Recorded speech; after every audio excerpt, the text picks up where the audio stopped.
ఒకసారిగా ట్రాఫిక్ మీద మ్యాచ్ చేయడం చాలా గర్వకారణం. దీనిని ప్రతి ఒక్కరు, ప్రతి ఒక్క ప్రేక్షకుడు, ప్రతి ఒక్క శ్రీ సత్యసాయి జిల్లా ధర్మవరం నియోజకవర్గం బత్తులపల్లి మండల కేంద్రంలోని ఆర్డీటీ ప్రజా వైద్యశాలను రాష్ట్ర విద్యా ఐటీ శాఖ మంత్రి నారా లోకేష్ మే 14న సందర్శించనున్నారు. ఈ పర్యటనకు సంబంధించిన ఏర్పాట్లను ధర్మవరం నియోజకవర్గ ఇన్ఛార్జి పరిటాల శ్రీరామ్ పరిశీలించారు. ఆర్డీటీ సంస్థ ప్రతినిధులతో కలిసి ఏర్పాట్లను సమీక్షించిన ఆయన మంత్రి పర్యటనను విజయవంతం చేయడానికి అన్ని చర్యలు తీసుకుంటున్నామని తెలిపారు.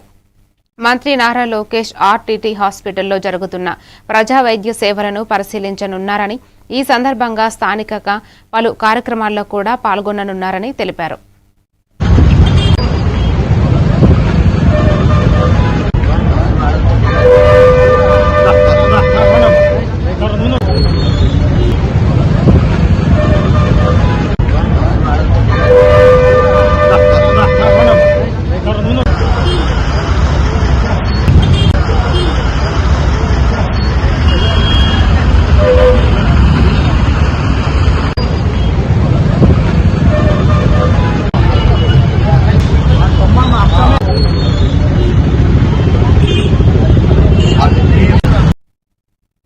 మరిన్ని డీటెయిల్స్ తో మళ్ళీ